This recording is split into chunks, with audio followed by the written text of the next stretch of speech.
Welcome to Northbound, Alaska, the Trucking Files, a podcast where we talk to haul road drivers, both past and present, to carry on the knowledge and experience of one of the toughest roads on Earth. On this episode, Aaron and Nathan sit down with Tim Fickus. Tim was born in Fairbanks, Alaska, was raised in Crevice Creek, Alaska, where Tim's father, Bill Fickus, came in the early 1960s. Him and his wife raised 4 children out there, lived off the land, and were true pioneers. Tim started driving the haul road in 1989.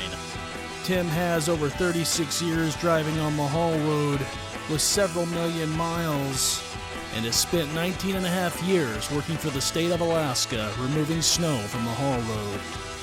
We apologize in advance for in this interview there's some background noise of our mechanic working on Aaron's truck.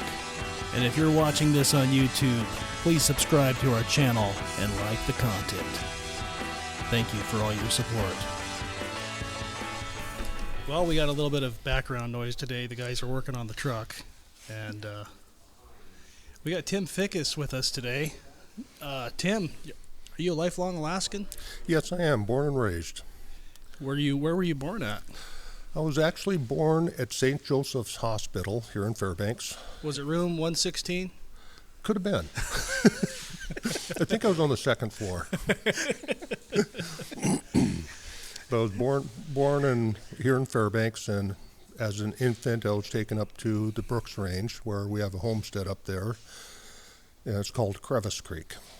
Okay. And I lived up there for pretty much all of my childhood life. So what was that like growing up in Crevice Creek? I mean, you guys do you have a wood stove or a furnace in your place, or what was your heat source? Initially we had just a wood stove. Okay. And later on we got a Toyo stove, diesel electric stove heater, and that was supplemental heat because Dad was getting older and made it easier for him. Yeah. But it was, as a child, I wasn't too thrilled about it because it was just a family of 6. And, not having other people around my age made it difficult. Yeah. Wanting peers. But right now, if I can go back up there today, I'd be back up there. Yeah. I just love it. What was the closest cabin or building around where you guys were at? We had neighbors 22 miles to the northeast is Wild Lake.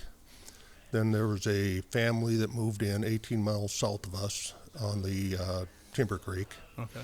And then Bettles was about 38 air miles away. Yeah. So that's in the Brooks Range, yes. Is that correct? So there are some trees up there, right? Oh, yeah. It just depends on where you're at. I mean, they could be thicker in the river valleys or whatever. Yeah, it was pretty heavy spruce all around us. Looking at pictures when my father brought the horses in 1971, looking at pictures from there, and then seeing the same area today, the trees are twice as tall. It's just fascinating. Yeah. But yeah, we had a lot of spruce trees around, and too young for me, but Dad used to do all the wood hauling with dog teams, and then I think in 1975 we got our first snow machine. Wow. And that made life a lot easier. Oh, yeah. But how'd they get those horses in there? You got to walk them in? The first group of horses, they were taken up. They got 18 miles south of us, right where that closest neighbor was. They were using an animal hauling truck, and they got dropped into a hole after the Hickle Highway was officially closed and got stuck. Then they rode those horses 18 miles up to the homestead, and then the next day they went back down there with the jack and to get the truck out, and Dan, who didn't realize that the key had multiple positions on it, and he turned it back to accessory, and the battery was dead. So they had to walk 18 miles back to the house, carrying the battery, charge the battery, walk 18 miles back down. That's funny. So they were bringing horses up the Hickle Highway, huh? Yeah. Where were they? Were they trying to get to your place? Yeah. Oh, yeah. The Hickle actually crossed our property. Oh. Dad let him take the cat train right across our property and intercepted at the bottom of our runway, or at the north end of the runway. And then the second group of horses, the ice bridge was starting to go out on the Yukon River, so Dad by himself took like 5 horses, got them across the Yukon to 5 Mile Camp, and before 7 Mile, it's right across where Teresa's place is. Mm-hmm. But he just camped out on the runway waiting for another gentleman to fly in there. And then Dad and Dan sailors, they rode the horses from 5 Mile Camp to Bettles, and then from Bettles up to Crevice Creek. Wow. That was quite an adventure. It sounds like it. So, That's pretty neat. So you had horses and dogs, is that correct? yeah. Okay. We were the farthest ranch north of the Arctic Circle in North America, in Guinness's Book of Records. Really? We wintered the horses year-round up there. We had a cow. We had plans to have her bred, but that never happened. She just became dinner. Yeah. But, we had pigs, ducks, geese, chickens, a little bit of everything. So you guys would have to plan, bring in all the hay and everything from Fairbanks for all that, or? Dad went over to Wiseman, which was a mining community back in the turn of the 19th century. And he picked up a 10-foot dump rake and a 5-foot sickle mower. Both of them were horse-drawn. He converted them over for a Jeep, and he'd pull them with a Jeep. But at first we had 15 acres of hay fields, and then we upped it to 30 acres. So you grew your own hay out there. That's awesome. We'd have to fly grain in. We did try, I think it was oats. We grew oats there, and then Dad made a homemade thrashing machine to separate the seeds off it, and it somewhat worked, but he had too much volume of air and it blew a lot of the stuff way out. So you grew up a ranch kid out in the Brooks Range, more or less. Yeah. So you're living proof that it can be done. It's not impossible. No, it's not at all impossible. It takes a lot of work, though. Yeah. It's, people come up there and think it's just so fascinating. They come up, and later we brought in a baler, which made life so much easier. And but people would come up there and see what was going on. And in fact, Chris, the one I was talking about earlier, he was just fascinated. He wanted to live this lifestyle. Then he found out how hard it really was. Was it worth it? Yeah. Yeah. Big time. So were you homeschooled then, I'm assuming? Mostly homeschooled. I did go to Bettles for school, stayed with some families there, and I did come into Fairbanks for part of my high school years. Okay. But the rest of the time I spent up there either in Bettles going to school or homeschool at Crevice.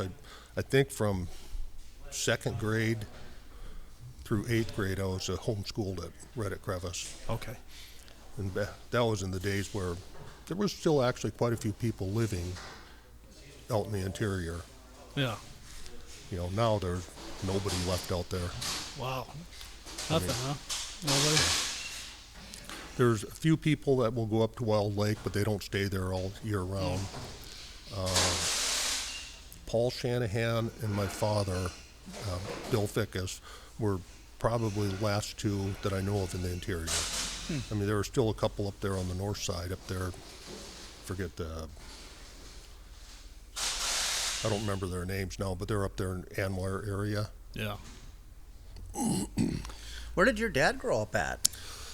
He started out in life in Scranton, Pennsylvania, and in 1956 he drove to Alaska. His 2 brothers were up here.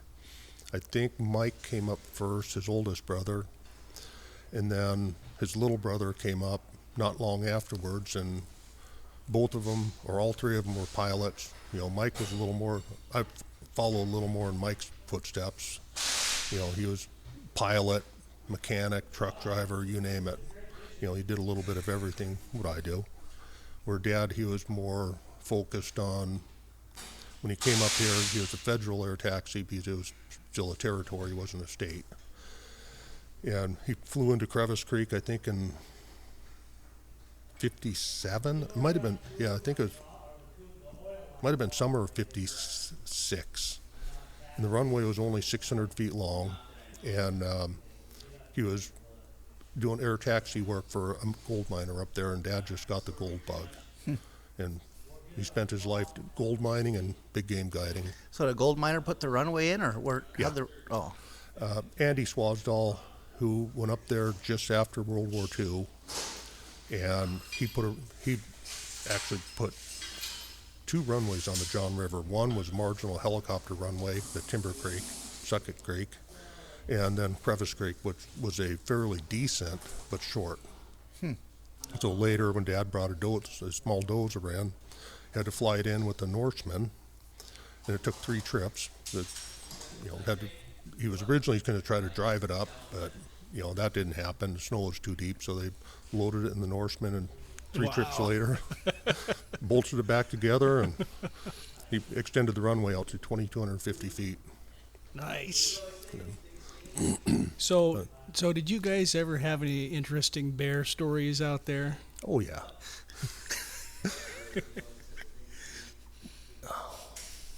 We've only had a couple of black bears that was really trouble. Yeah.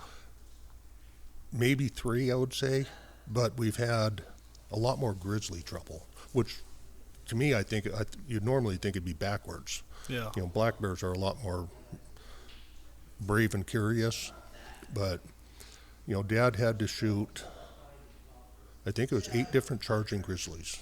Wow. In his time up there, from 1963 till, I think the last one was around 1994, I think it was. Wow. Actually, no, 97, because that's the year I went to California for help a guy drive down there. But that was the last bear he had to shoot. But yeah, he's You never had one charge you though? false charge. Okay. I've had to shoot a couple of them, but Yeah. I had one this fall, actually. Broke into the cabin, our little cabin, didn't break into the main house, and he broke a window out in our little bunkhouse. I did have to shoot him. Yeah. But when you're sitting there and facing you, I've got the little cabin over there waiting for the bear to come out, because he came back like 3 times. And I did shoot him with a rubber bullet, hoping to drive him away, but no. I'm going to throw the rubber bullets away. But I was waiting for him to come back, and he broke into the back of the old little cabin where we used to have a greenhouse on it. We just had stuff stored in there. You could hear him grunting and crashing, and pitch black outside. Couldn't see your hand in front of your face. And I'm waiting and waiting, and the dogs are in the house. They kick up a ruckus. All the noise goes away. So I'm waiting for him to come around front because I had the porch light on. And I had knowing he was going to come back, I had a 5-gallon bucket out there with a bunch of stinky food in it to draw him in, and then I'd be able to use the porch light to see him, and I'd kill him. Well, I'm waiting and waiting and waiting, and nothing, and all of a sudden I hear behind me, at about probably 75 feet behind me, I hear a plastic rip. He's in the little bunkhouse now. But yeah, I had to get rid of him. He didn't charge, but he was trying to evacuate but he didn't make it very far. Yeah. That's the thing out there. You probably don't go very far without a gun out there. You always got one with you, probably. During the daytime around the house, or even at nighttime around the house, we seldomly ever have those kind of problems. We've never had a break-in until this year. Why there was a break-in, I don't know.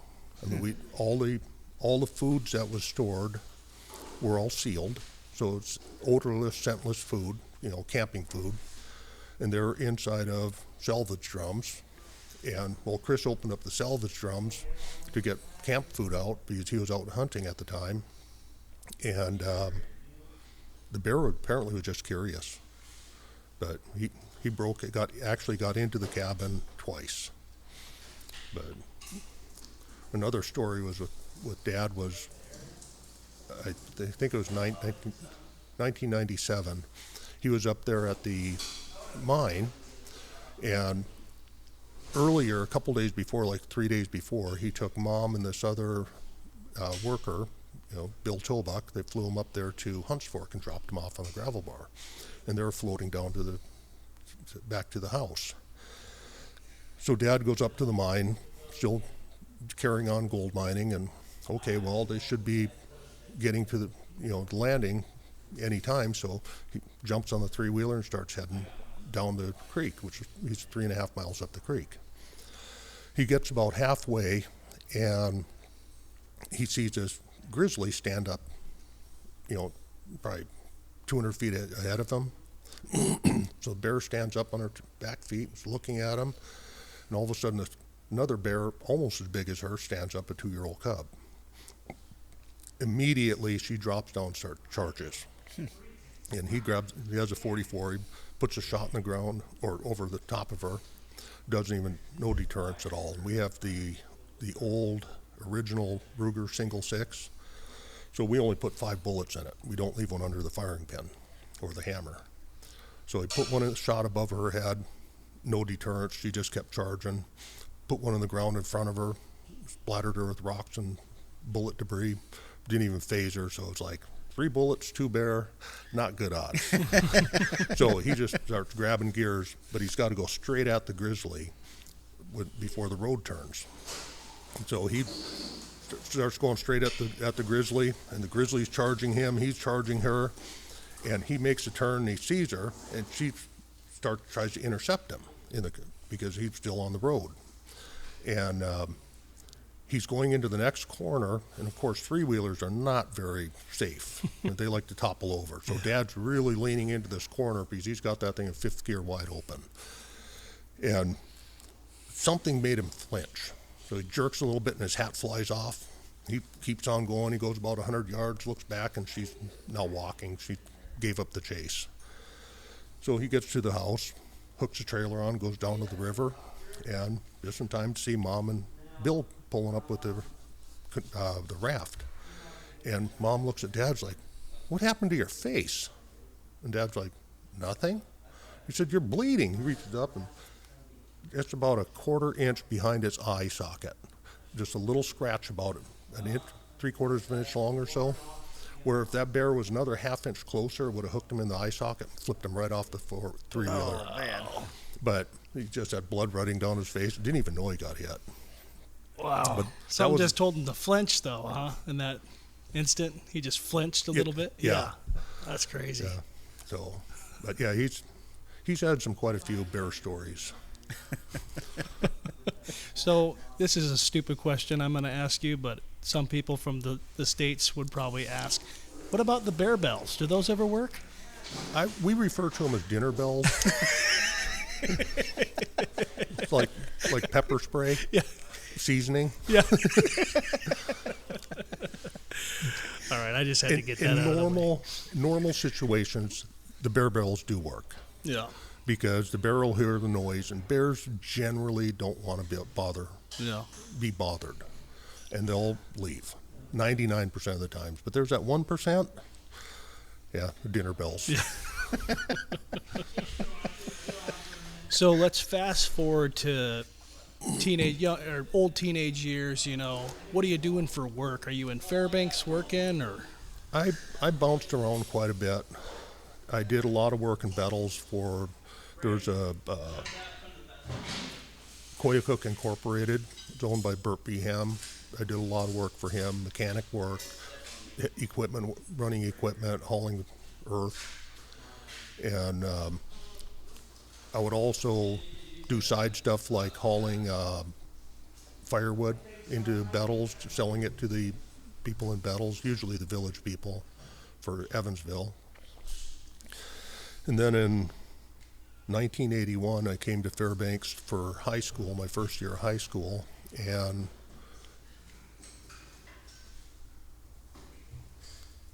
I just did whatever I could to make money, wash cars, whatever it was. But then I think it was in 83 or 84, I came back to Fairbanks, and I actually worked for Sigwold Storage and Transfer. Really? Yep. Wow. Bill and Edie. Bill and Edie, I think it was. But that was my start of my trucking career. So doing town stuff, you didn't need a CDL at the time. Everybody had a Class A driver's license, and then later they moved it to Class D, where Class A was CDL. Yeah.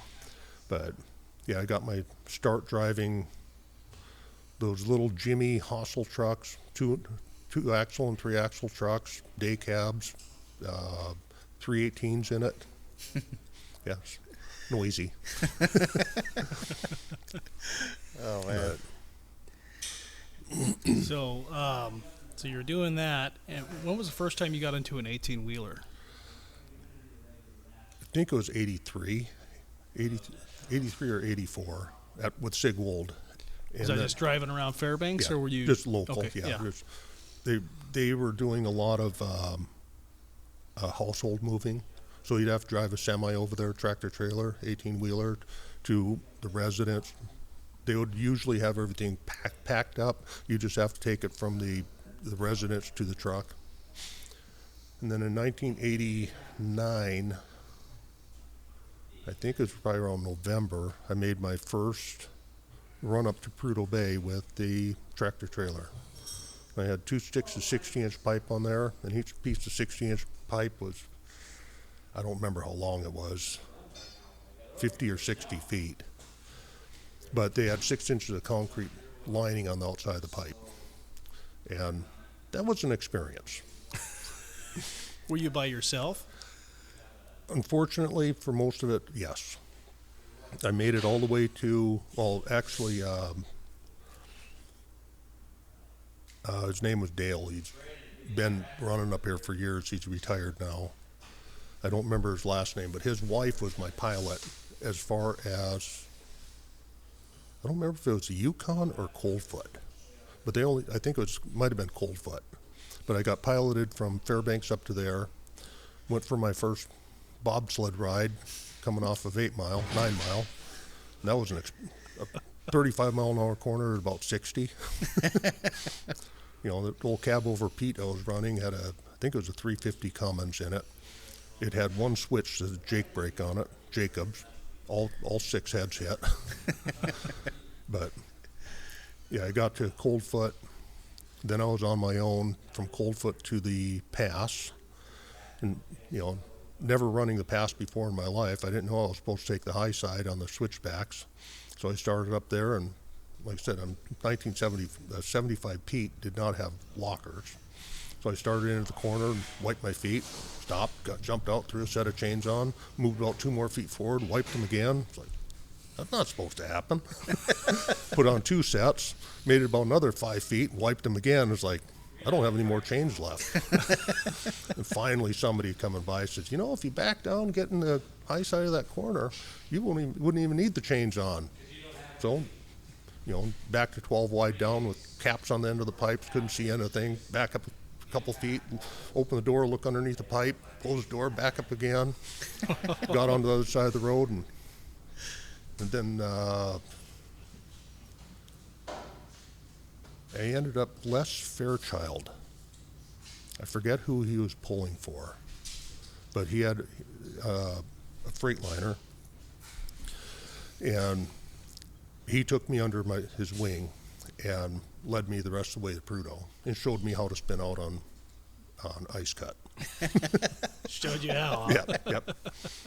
Yeah, he, southbound was saying, just hit the bottom at about 70, you won't have any problem. So Les gets her wound up, and I don't know if he can hit 70 or not with that old Freightliner, but he went scooting up the hill. Oh, that camera died. Just keep going. Yeah, he went scooting up the hill and made it up there right into the cut where everybody else spins out. He wiped them. Well, my truck had only hit about 65. It had I think it was 529s, I think it had in there with the top tune speed. So about 65 was about all I can get. And I hit the bottom. I made it up broadside with Les, spun out. So now we had the whole road blocked. It was a race to see who can get chains on the quickest. But, yeah, I made several trips up there with half a dozen trips, dozen trips. Well, more than that. I don't remember how many trips I made in that old cab over, but I was glad to get out of it. And So, how did you get into operating equipment, working for the state? well, working on the gold mine, we had several different dozers and loaders up there. That got me into knowing how to operate. And then working for Koyukuk Incorporated, he did have a grader, and I had a little bit of experience. I don't remember where I got it from, but Dad was also he ran all kinds of equipment. And, I used to ride in the graders with him when he was doing the runways and bettles, and it was always fun to, be out there with him. Yeah. And I ended up, doing grader operating for a Koyukuk for Bert. And then later, when I moved to Bettles in, I think 1998 or 97, I moved to Bettles, went to work for Bettles Light and Power, or Alaska Power and Telephone. And there I started maintaining the road from Bettles to the Hall Road. And that gave me a vast amount of experience for snow removal. Yeah. Because, I had an old 14G grader. At first it was a 12E. It was an old knuckle, not quite a knuckle buster, but it was a mechanical blade. I ran that, and then later I got the 14G for the city of Bettles and kept maintaining the road that way. And then Glenn Hallett, who used to be the foreman for Jim River, he later came to became the roving foreman on the Dalton. And he wanted me to interview for an operator's position, and then did the interview, did the testing, and then he sent me to Sag River. And I cut my teeth for the state in Sag River. And just over time, just got more and more experience, just mostly with the state. Yeah. I do, like for Colville, I rebuilt pretty much their entire yard in the past 2 years. Took a dozer, scraped out 2 foot of muck, the silt, put Typar down, backfilled it with tailings, and they're very happy with it. They don't get stuck anymore. Yeah. But So, what is your favorite piece of equipment to run? the blade, Yeah. it's different challenges, whether it's you're ripping ice out of a shoulder of the road, or just trying to keep the hills in good shape. I love operating the blade. So, as a blade operator working on the pass, what are you typically doing during the winter? Are you leaving some hard pack, or are you bringing some rock in? Does it just depend on the temperature, I guess? Well, we used to put sand on the pass, so it made it so much nicer for everybody. But, right now, our sander ended up going to Jim River, and so we don't even have a sander. The only sanders we have is 6-yard buckets on our 972 loaders. But, basically we'll use serrated edges or what we call button bits, and we'll scratch the ice pack and leave a little bit of fluff. And then usually we'll try to, if it's not blowing out, there's not a lot of snow on the road, loose snow on the road, we'll put all the snow to the middle of the road and leave a little berm. And a lot of times, if a truck is having problems going uphill or downhill, he could drive onto that berm and it gives him extra traction. Yeah. So, unless it's blowing and get a dump of snow, we try not to remove any snow. We just try to keep it rough, loosened up. Now, I've seen a lot of one-ways, they're cutting the very edge, and they're leaving the fluff in the middle, and I'm assuming they're doing that to fill in the holes in the roads and get a little bit more gravel out there. Is that what they're doing? It does help with that, Okay. yeah. Like I believe all the one-way plow trucks on the road, I think there's only one that does not have a belly blade. And, a lot of times when you're running the belly blade, of course you're running the winter serrated edges, you'll angle the blade so you're throwing the snow off the road. But of course the gravel is heavier, so it's going to be closer to the bottom. And with those serrateds, it actually throws the gravel back into the road, which is pretty cool. Yeah. So that works out pretty good then. Yeah. Yeah. So, unfortunately, our plow truck, it's got the belly blade on it, but that thing's been breaking down so much you just can't depend on it anymore. I mean, it's 5 years old, 4 years old, but it's a wonderful thing with DEF. Yeah. So will you run the belly blade and the blade on the front at the same time on those? Oh yeah, quite often. Which is nice with the belly blade, is you'll just say you'll hit a snow drift, and if the snow drift is a little bit hard, the plow is going to ride up onto the drift.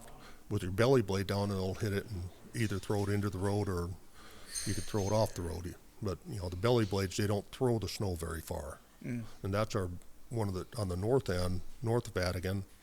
That's one of the things we can't do is leave snow berms, because if you leave a snow berm, it's going to drift. If it's not blowing up there, wait 5 minutes. Yeah. Yeah. So you got to get it thrown way out there. Yeah.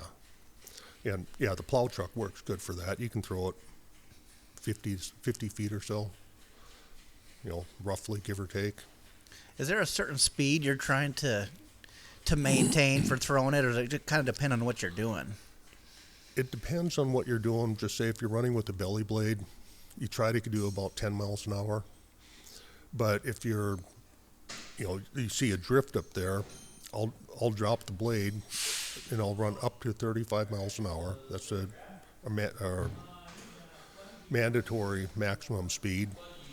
And right before hitting the drift, I'll drop the belly blade, because if that plow rides up on it, the belly blade will at least knock it out. So, but normally if you're using the belly blade for scratching the surface, you want to be probably under 15 miles an hour. So is a belly blade, is that like, are you just floating the blade, or is there actually pressure on that? There's pressure. You could manually set it for X number of pounds down pressure. I think they're running 1,600 pounds hydraulic pressure. But it has a float setting. They call it float. Float is just no resistance. But what they call float on the belly blade is it actually holds, it might even be 1,100 pounds hydraulic pressure, down pressure on the blade. So you'll run for a while, and then all of a sudden it's not cutting very well. So you'll have two different adjustments on the blade. You'll have the curl, which is normally always maxed out, and then you could drop the whole circle down. And so if the blade stops cutting good, you'll drop the circle about an inch, the whole belly blade frame, and it'll change the angle on the cutting edges, and you'll start cutting again. So you're still kind of sharpening your own cutting edges with the belly blade even. Yeah. Huh. So that's probably a learned art in itself, I'm sure. It is. They ended up going away from, we had two hydraulic rams on both sides of the blade where it would raise and lower it, but there was a lot of people that could not figure out how to get the blade to set evenly on the ground. The toe would be digging in, the heel would be up, or the heel would be down, the toe would be up. Some people just didn't use that properly, so the state went away from that. They just have up and down on it now, and of course curl. But yeah, you can circle it so you can throw the snow into the road, throw it off the road. It actually, I don't prefer to do the pass with it or the shelf, because I prefer using the button bits on the grader. I mean, if I have to, just for a quick, I'll take the thin serrateds out on the plow truck, but I prefer a grader to scratch them. It does a lot better job. Yeah. And it's also, the blades are running 16-foot blades, and you only got a 12-foot on the plow truck. So it's a lot quicker. That makes a big difference. Yeah. That was that extra 4 feet. Yeah. Yeah, and then I noticed too, a lot of guys are closer to like the river. They're putting the snow on 47 mile and 41 mile, and some truck drivers don't understand that. Well, I ran heavy equipment for 9 years at the university, and it's like, well, it makes sense to me. They're putting that snowpack there, so guys are going to be chaining up. You're not going to be tearing up the chip seal. Exactly. Right? And that's why they're doing that. Yeah. And it's also helping fill in all the holes too that are in there. If there's potholes, it helps fill the potholes in, and it gives the chains something to bite on. Yeah. You know, if they can keep giving it a scratch, you know, if it's, you know, my rule of thumb is for truck driving, any of the big hills up there, if it's warmer than 20 degrees, chain up. Yeah. I mean, to me, it's a no-brainer. It takes you 5 minutes to stop, throw a set of chains on, and you don't have to worry. Yeah. You know, I've gone up hills before, and, you know, it's 20, 22 degrees out, and you're just like, man, this does not look good.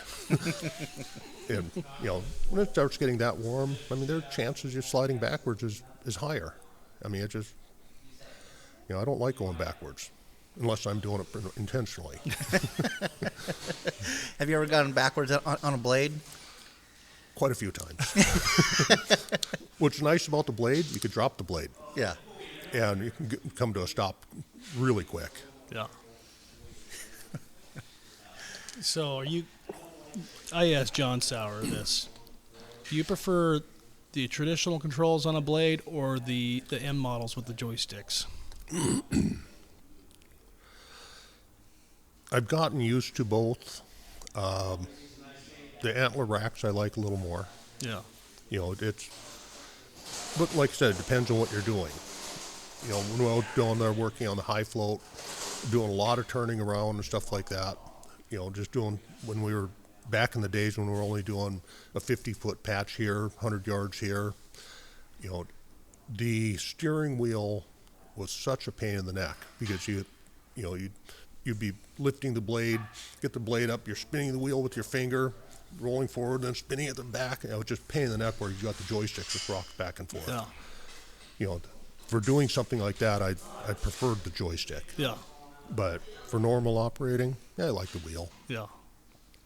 You know, we've got that little 872G John Deere grader up there, and they actually requested it with the steering wheel and levers versus the not really joysticks on the K models. They're I guess they are joysticks, but they're toggles. But you know, each one has 4 functions on it, and it takes a little bit to get used to that. I mean, they're still very similar to your antler rack, your levers, but you know, they're all on the fingertips. You know, they've got good points about them. I mean, you just say you're driving down the road, articulated with the blade. Articulate, you hit a button on it. You get to the end of the pass, you hit another button, it straightens out. Yeah. You turn around, start back into your cut again, you hit a button and it articulates back to exactly what you had the memory set up on it, which is kind of nice, but the 872 we have up there is incredible with the 6-wheel drive. That's very impressive. I mean, our 14M we had up there, you know, power-wise, the 14M was nicer for, you know, blading gravel roads and stuff, but that 872 John Deere was so sure-footed we never had to chain it up. You know, just throw the 6-wheel drive in, never had a problem. Yeah. You know, that one didn't really, I don't think I ever slid with that one either.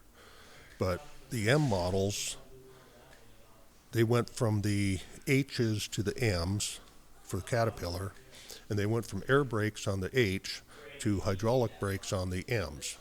And when it gets down 20 below, they're running 020 fully synthetic oil for the hydraulics and brakes. The the oil in the going to the pods get cold. So you step on the brake, you step on a little harder, nothing happens. You step on it harder, and all of a sudden, now you're sliding. It goes from 0 to nothing, or 0 to sliding instantly. The oil. And a lot of times, only one set of tandems will slide most of the time, and the other side will still be in third gear, however fast you're going, sliding, and the other set's locked up and you're sliding, and so one of my policies with the M graders is when you're on a hill in the wintertime, I don't care if you're going up or downhill, lock in the lockers. Yeah.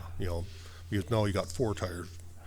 If one pod breaks, all 4 of them end up breaking because everything's locked in.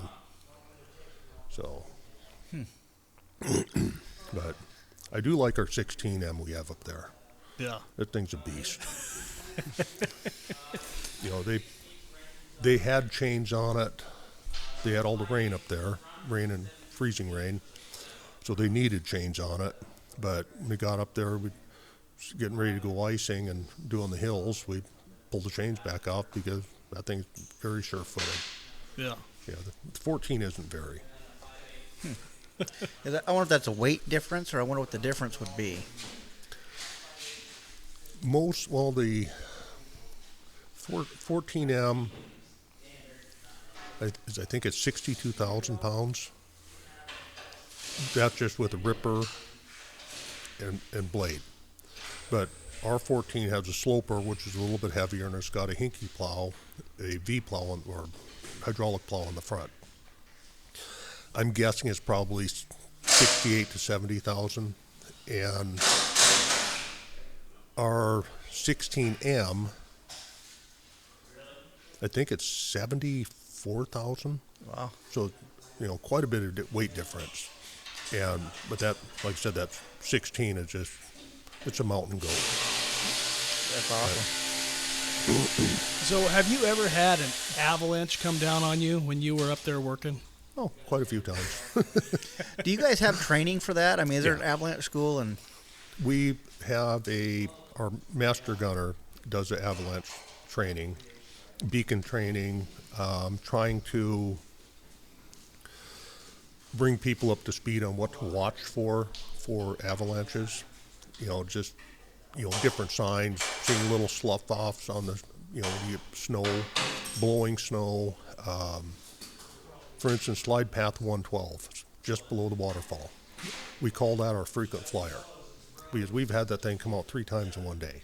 wow. And, it's actually got quite a few people. Actually got Casey King. Fortunately, he had chains on. They were making their last run over the hill. The state was. I was on the other shift. I wasn't up there at the time. But they were making their run up over the hill on their, taking a convoy of trucks. Everybody was told, if you're not chained up, you're not going up the hill. Because as fast as they go through, they drift in right behind them. Well, they got up there above the waterfall, and Casey was, he was now the last truck because avalanche came down, hit the back of his trailer. I was in the 16M, and I got mostly buried in an avalanche. It was on my tiptoes, standing up, there's a bolt on the gooseneck on the blade. Snow was up that deep. Wow. It's about at least 7 feet, I would say, 7.5 feet. All the tires on the avalanche side was completely buried. And that was probably the coolest experience I've ever had up there. It was the most exhilarating. Part of it, I might have been able to get through it if I was coming down the hill, and I was just trying to I was running the northbound lane going down on the south side, and I was just above the switchback. And I was in, I think, 6th gear. Thing has a Jake in it, so I wasn't worried about getting too fast.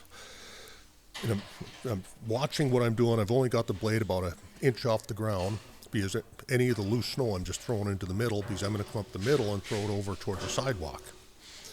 But I'm coming down the hill, I keep looking up in front of me, looking in front of me, looking at the, making sure with the joystick it's, they like to wander. So I'm trying my best to stay about a foot away from the guardrail.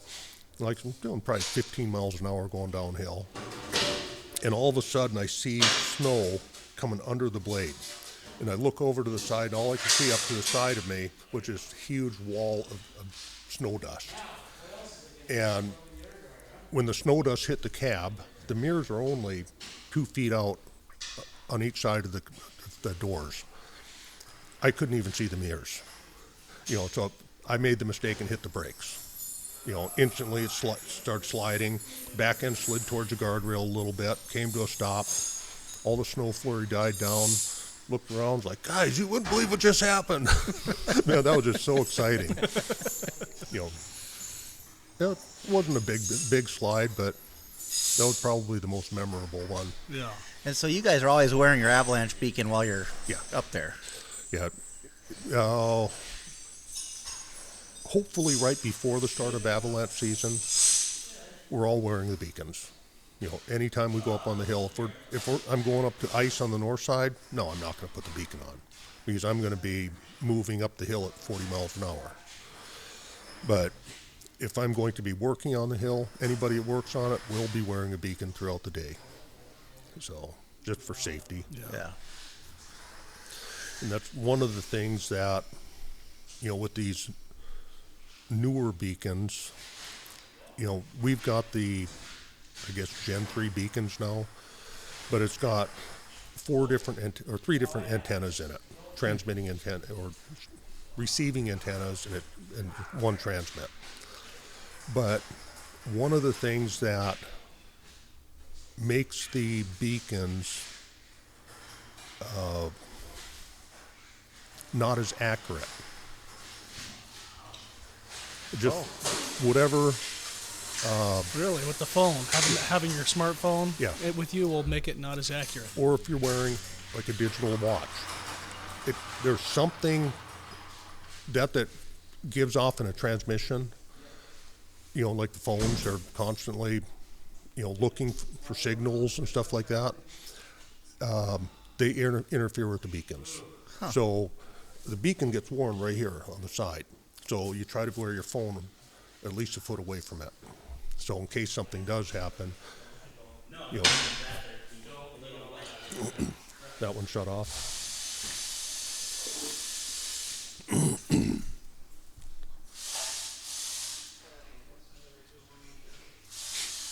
I really struggle with those today.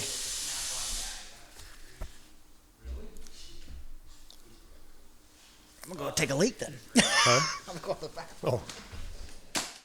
Sorry, we've been having some technical difficulties today. We moved studio last time we did an interview with Casey. Can you hear yourself? How about now? Okay, now I can. I must have bumped that cable. But yeah, we've been having some technical difficulties, and they're trying to change a clutch in that truck in the background, and then this camera died, and then that camera died, but Tim saved the day once again. You are always saving the day. It seems like either on the pass or just whatever. But, I'll do what I can. Yeah. No, I remember one time I came by and you said, "Hey, I can fill the back of your trailer up with snow." It's funny every time, I run into you because you're always pretty jovial. You got some kind of joke or something to say, It breaks the monotony. Yeah, it does. Running the blade, you're always moving, constantly focusing on different things. You're watching the different corners of the blade. You're watching where you are close to the guardrail. Running the snowblower, boring. Yeah, I was going to say, we had a IT-28 at the university, a little tiny snowblower, and we do Thompson Drive with it, but it would take forever. And before that, the university had, I'm trying to remember what it was. It was an old orange loader, articulated in the center, but it had a huge snowblower on the front of it. They got rid of it. But that thing used to it'd blow the berms forever. Yeah. It just super powerful, but they got rid of it. So that little IT snowblower, you'd be up there doing Thompson Drive for probably 4 to 5 hours. Yeah. And it's just maybe half a mile long or so. It's unfortunate now they're absolute pieces of junk because you would look at the side hill. You look at a rock and the blower would blow up. Yeah. I mean, exaggerating, Yeah. but, if you caught a rock, just say the size of a cantaloupe, you risk the chance of blowing the blower up. Yeah. Where the good thing about them is they moved 2,500 tons of snow, or pounds of snow an hour, and they throw it 200 feet. Where these other blowers we just got, these MDs, they'll move about 1,500, Yeah. and they don't throw it very far. They throw it 75 feet, which is far enough to get it over the guardrail, but it's half the speed. It takes twice as long to move the same amount of snow. So that's unfortunate. And I haven't plugged it up. I only ran it one time so far. They're brand new. And the one I was running had 67 hours, I think, on it. Oh, So like I said, it was brand new. Yeah. But Do you guys just have the one snowblower up at Chandler Camp? Two. Or We you have got two. Okay. we've got two brand new 972 loaders. They're M models. And their joystick steering, and oh my goodness, they're incredible. So you like that over the steering wheel for the Yeah. loader? Okay, I was going to ask that. I've never run a loader with joysticks before, but I've heard people enjoy that. The early joysticks or the command steering, the half steering wheel, Yeah. they just pulled and pushed Yeah. on. Those were, when they were warm, they were fine. But if you ran them in the cold weather and you didn't steer it, they were a nightmare. Yeah. And I'm assuming that these 972Ms will be similar to that, because when the oil gets slow, you have to use more pressure, and then when the warm oil finally gets through, it takes off in a turn. So that's something we'll have to, watch for. So you're constantly kind of going back and forth with that joystick, articulating that, keeping that oil moving, or no? We haven't had to yet. We haven't had any cold weather, Yeah. but once we get into the cold season, we might have to stop and turn it back and forth once or twice just to get the oil in the hydraulic rams, steering rams warmed up, and also the M graders. When you get down to about 20 below, and just say you're roading it, you'll get this little steering wheel, red light steering wheel, and the dash will come on. And Sorry. Hopefully this isn't distracting for people listening, but got to try to get the work done while we're interviewing here. So go ahead. But you'll get the red light steering wheel on the dash, and just say you're roading in 8th gear, you're doing 30 miles an hour. You slow down, drop down to 7th gear, and the light goes out. And you run again for a little while, and then the light comes back on. So you slow down, drop down to 6th gear, you're doing about 14 miles an hour, 15 miles an hour. And then once you get down, when it comes back on again, then you slow down to like 3rd gear and just full left and right. Yeah. And you're driving down the road looking like a drunk doing this, trying to get the hydraulics warmed up in it. You do that a half a dozen times, zigzag back and forth, full steer. And then you can start grabbing, get it up into 8th gear again and road for another 2 or 3 miles, 5 miles. Yeah. Light comes back on, then you go back through the same sequence. Yeah. So how many blades do you guys have at Chandler Camp? we've got 3 different blades up there. Okay. We've got the 16M, 14M, and the 872G. Okay. But the 14 is our most critical blade we have up there for working the pass, because it's got the sloper, and we get to pull the snow from the shoulders on the mountainside, which we call the sidewalk, and use a snowblower to blow it over the guardrail. And the reason why we sidewalk is for snow storage when the windstorms come in. Yeah. It'll give us an extra couple hours to relieve the snow from getting on the road. It'll fill the sidewalks in first, and then it'll sometimes drift 3/4 of the way across the road.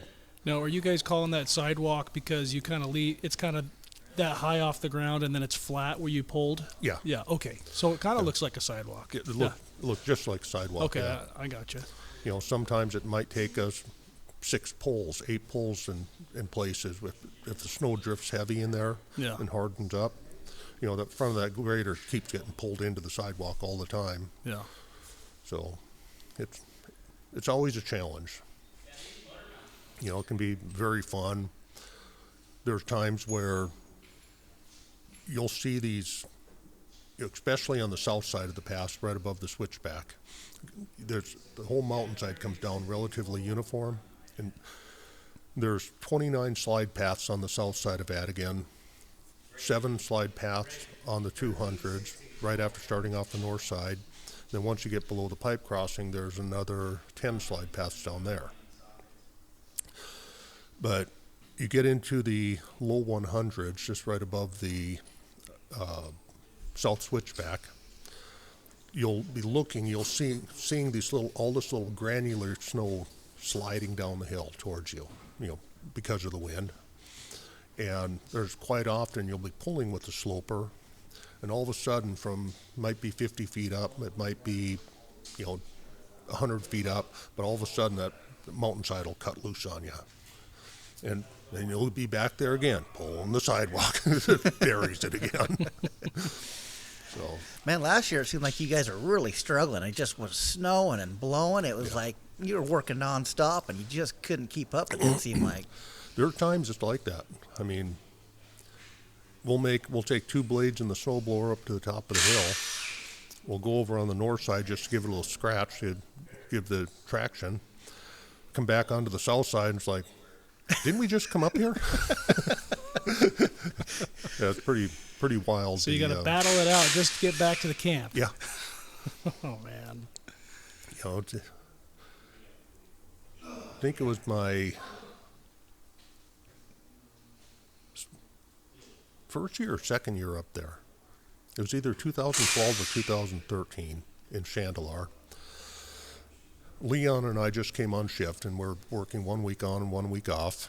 And we pull into camp on changeout day, and we see blade and blower pull up to the shop. So we go in the bunkhouse. We're just coming on shift. It was Wednesday evening, and a little while later, we look out. It's like, 6 o'clock. Where'd the guys go? So then we go up, turn up the radio, and it turns out the slide came down. It came actually 101, 102, and 103. All 3 of them came down, and 104 was up higher. So it had 4 different major avalanches, all at the same time. I think it was 952 feet long. That's how long that or wide that avalanche was, and 29 feet deep. I think it was. Man, oh man.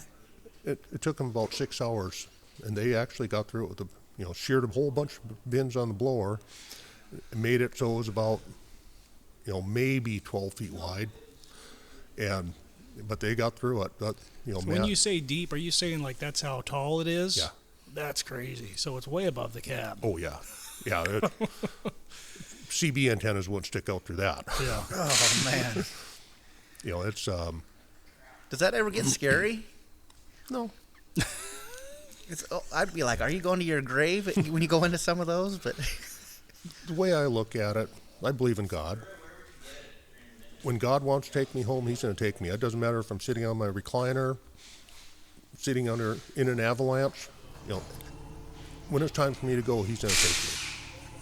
So, do I get nervous at times? Yeah. But am I scared? No. The thing I have probably the most fear of being up there in a storm is somebody running into me. And I've had that happen.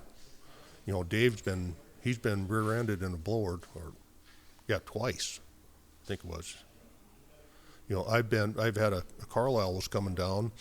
I was in the 14M, and I kept calling out because I was going up the hill, and I was in the southbound lane heading north. CBs don't work that great anymore. They,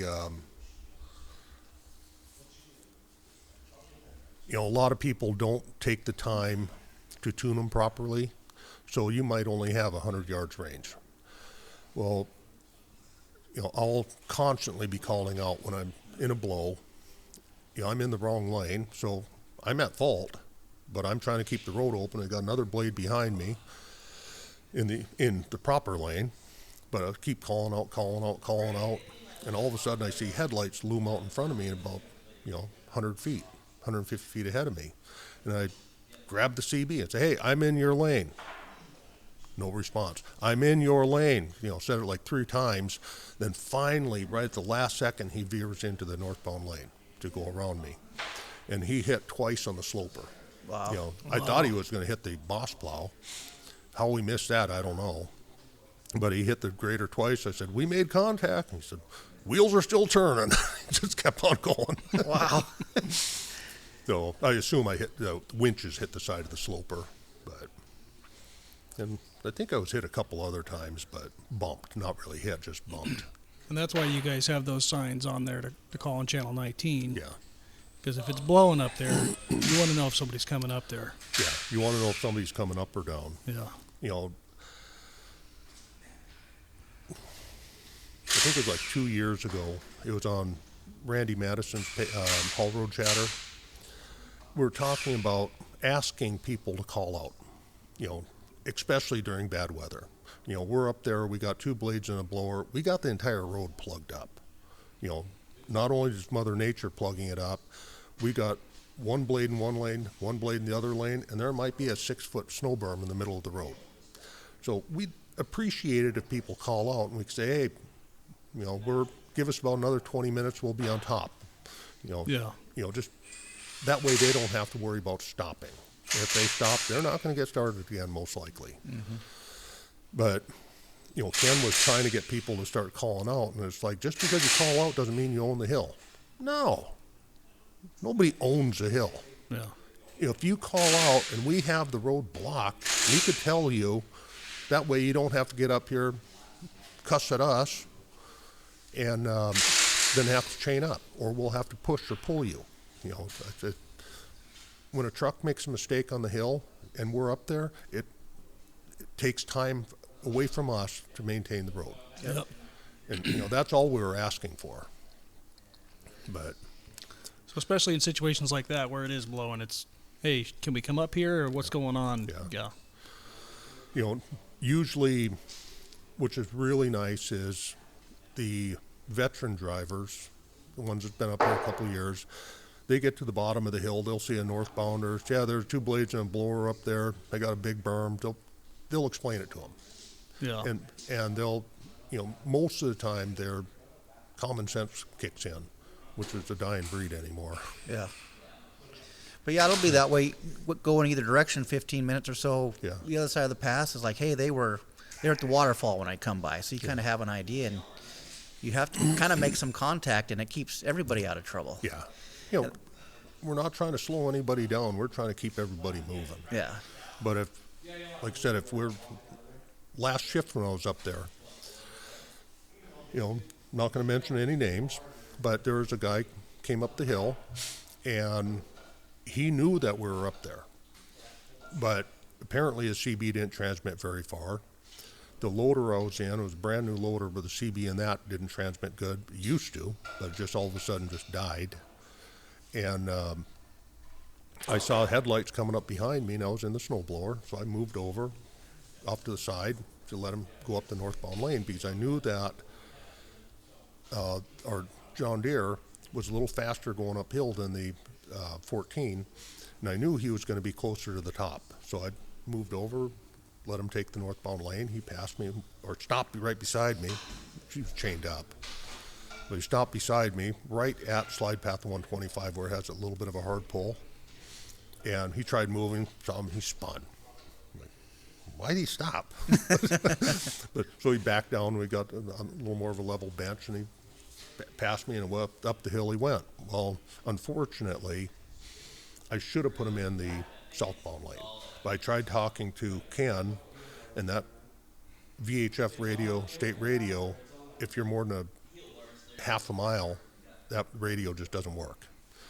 But I put him in the wrong lane where I should have put him in the southbound. He got up there, and Charlie was up there messing around with the deer, and had that northbound lane throttled down where he couldn't get through. So he stopped, and he was super apologetic. But if I had better communication, he would have kept right on going. I would have put him in the southbound lane. But Yeah. Just live and learn. It just happens sometimes. Yeah. So for people that don't know, how did the slide numbers, like the slide paths, why is it like the 1012 or 112 or 10 whatever? And then is that miles or what? Why do they do that? They started the south side of the Adigan Pass is all the 100 series slide paths. The very bottom one was 101, 102, 103, all the way up to 129. It's just a way to identify them by numbers. Okay. Then the upper side on the north side is the 200s, 201 through 207. And then you get down below the pipe crossing, you have 301 through 310.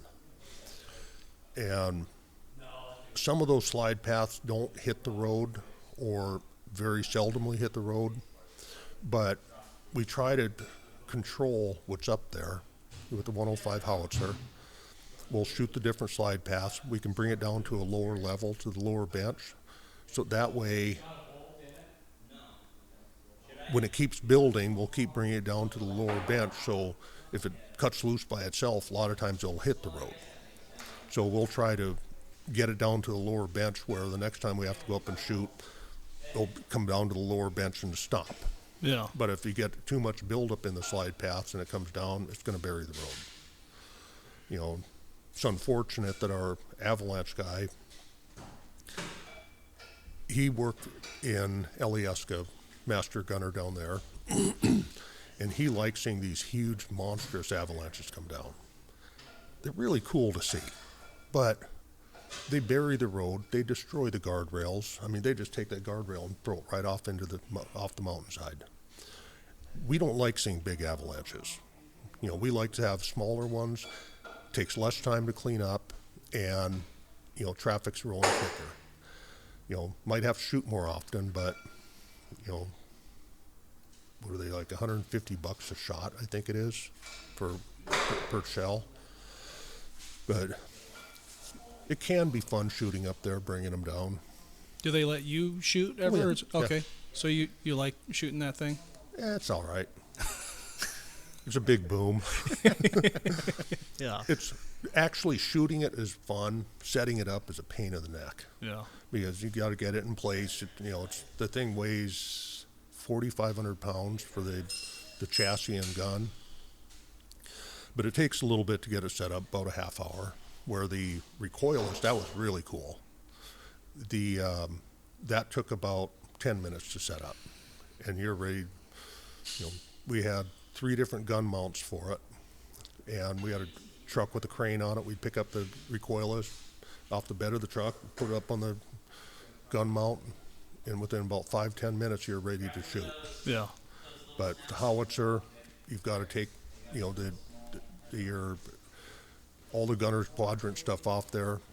You've got to, dismantle part of the gun so it can't be usable, and transport it, then reset it up again. It can be a pain in the neck, especially when it's 20 below and 20 mile an hour winds. You guys almost just need your own tank. You could just take up there and just point It'd the be barrel. nice. It'd be faster. Because it would save the state money in the long run. If you think about it like that, don't you think, Tim? I would love to see that. Might be able to put a plow on the front of that. Yeah. Put big cleats on the tracks. Yeah. Maybe we can write a letter to some of these guys. So there's still a few gun mounts up there still, right? Isn't there still Yeah. 2? Or is There's 3 recoilless mounts up there which are no longer used. Yeah. Unfortunately, the recoilless was retired around 2014, 2015. Okay. Yeah, we ended up shooting the last of the rounds on that, and Worst thing about the recoilless was a lot of that ammunition was built pre-50s. Yeah. You know, it was a. You want me to explain what the recoilless is? Yeah, go ahead. The recoilless is a 105 millimeter weapon that has no recoil, no kick. That's why they call it recoilless. It's got a huge breech on it for where you load the shell in, and it's also got these big openings on the back. That way, when you load the cartridge, you look at the cartridge, and it's full of quarter-inch holes. So when you load the cartridge in there, you set it up, you set the shot off. The half of the blast goes out the back of the recoilless, and the other half shoots a bullet out. And it's got, I think, a 7-mile range. So, you know, it's designed where you can actually hang it by a cable, shoot it, and the gun does not move. Wow. I mean, it just balanced on propellant that way. Yeah. But it was built in, you know, World War II time, and they used it all the way up through Vietnam. And a lot of that ammunition was built in the 50s. So they've got these, what we call them Tootsie Rolls, that the cartridges come in. Well, with the recoilless, you just untape the back end, pull the back off, and slide the cartridge out. Well, being that it was built in the 50s, how many times have the ammunition been moved? And also just laying there, the the projectile has a copper band on it, which is called a rotating band. Well, that's soft copper, but it's laying on the inside the Tootsie Roll, and it slowly works its way into the cardboard. So a lot of times you have to fight to get that projectile out of the Tootsie Roll, and that was probably the biggest pain in the neck. But shooting it was actually really fun. Was that a better gun for doing that? Easier. It was an easier gun. My opinion, yes, it was a better gun because you could actually have it sitting on back of the deuce-and-a-half truck we had a gun mount on the back of it. You could drive directly up underneath the slide path. Oh, it's fast. And you could shoot right up the slide path. Somebody had to be sitting in the truck because as soon as that trigger went off, the gunner might say step on it, and you had to get out of that slide path because snow was coming down. I mean, that would be more fun. It would, yeah. So Jack was right. It's almost like you're going to war with your brothers. Kind of funny when you're out there. You're out there. You're getting everything sighted in. You're bore sighting the weapon, and you bring it down. You know, when you're bore sighting, everything has to be leveled out. So you're 0-0 level. You have it down there. You look through the pantel, and there's a herd of caribou. Can we please? So usually when that happens, you guys need to wait for the animals, like if there's sheep or anything like that, you wait for them to kind of leave the area? Okay. Yeah. So that might give the truckers a chance to get up over the hill before you guys shoot the hill. The way we generally work it for traffic, whether we shoot the north side or south side, the south side has one gun mount, but it's got two positions on the gun mount. We got the uppers and the lower gun mount. I mean, like I said, it's on the same pad, but you spread the trails out on the cannon, set it down, then you pick it up, move it over, set it down again so you can shoot the high part. So generally, what we'll do is we'll shoot the high 100s on the south side. We'll have a road guard up there blocking traffic, and with the foreign people coming up that don't speak English, it can be really challenging because a lot of them can't read English either.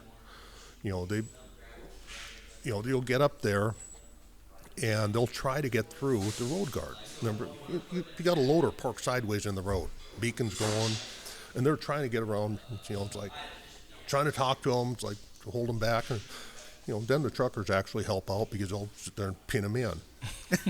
Now he's stuck there. Well, we'll generally shoot the upper 100s from 120 all the way up to 129, and then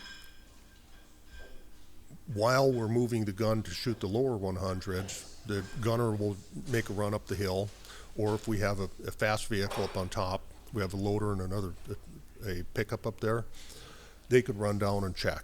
If there's nothing on the road or minor on the road, turn traffic loose, let them get through, northbound and southbound, and then we'll move the gun to the other position.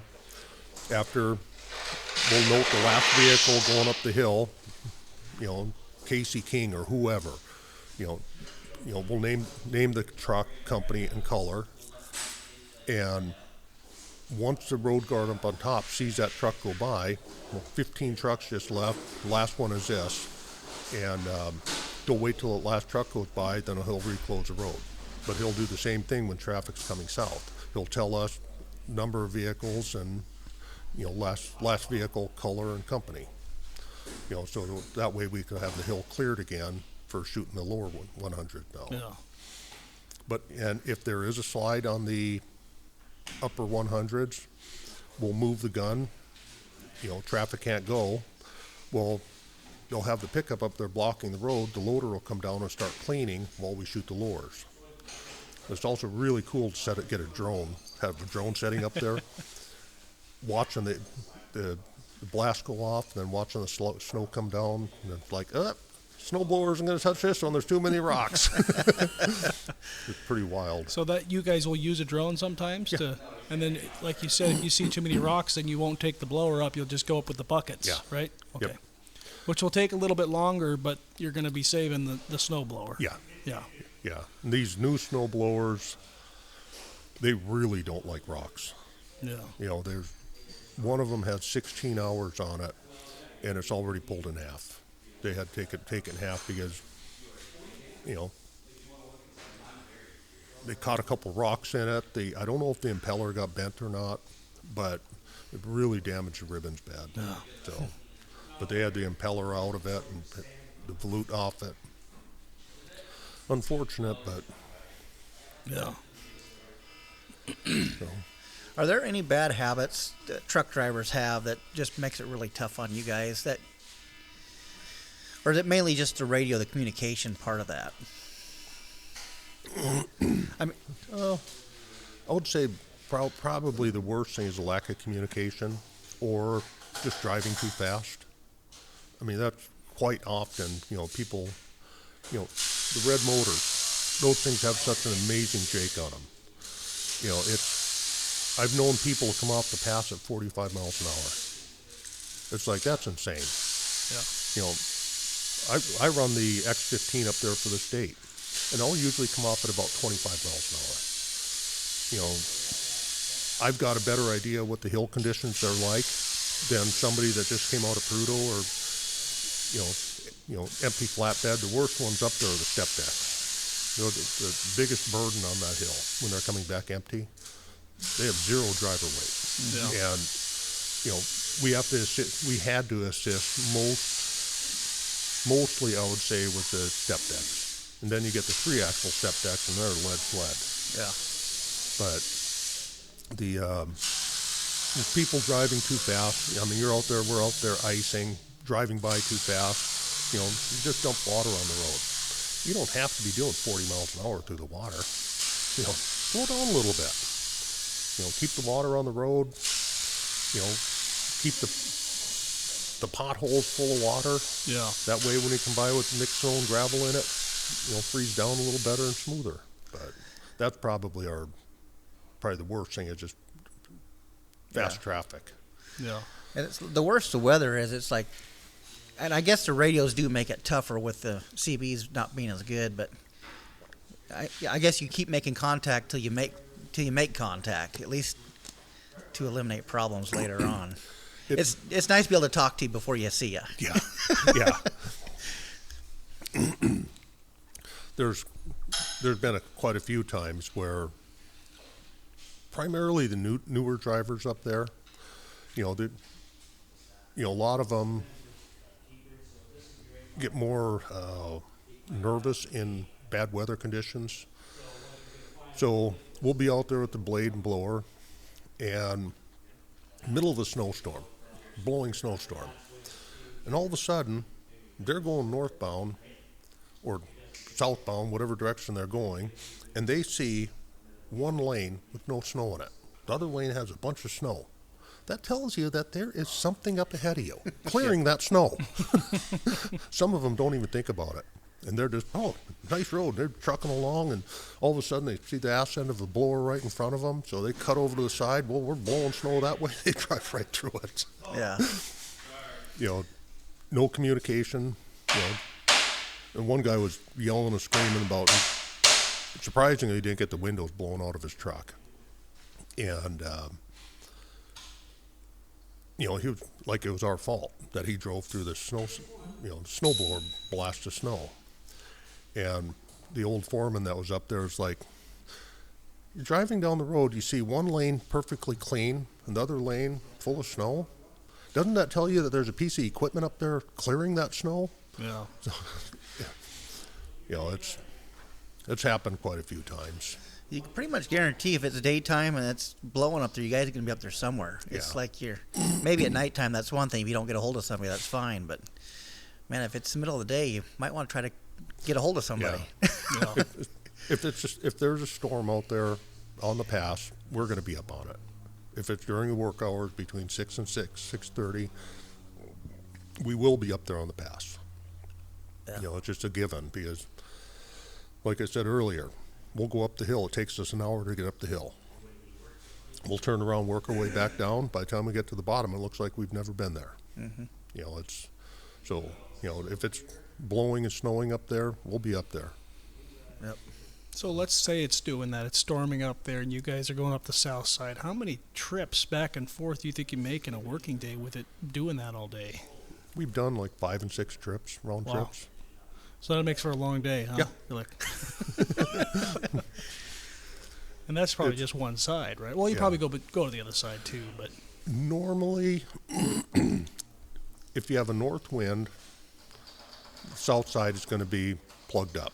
If you have a south wind, the north side is going to be plugged up. So if we have a south wind, we'll scratch going up the south side, and as soon as we break over the top, then storm cuts loose, and then we'll spend the whole day over there, and then we'll come back in the evening. The other unfortunate thing is with these new snow blowers, we only get about 6 hours runtime out of the fuel tanks. Oh, wow. So that's a bad thing. The Kodiaks we had and the old Wausau's, you'd run those things 14 hours and not have to worry about refueling because the Kodiaks had the C15 in it, and those things were pushing, I think, 585 horse. But we had, I think, like 255 gallon capacity. Initially, they had it was like a 180 gallon tank, but you'd run it 10 hours and you'd be out of fuel. So they ended up building like a 70 gallon saddle tank for it, which got us through the day. So, man, if you're on the north side of the pass, it'd probably take you at least an hour to get back to camp. Yeah. so you got to plan for that. If it's blowing. If there's only 2 people up there, yes, we have to plan Yeah. for it.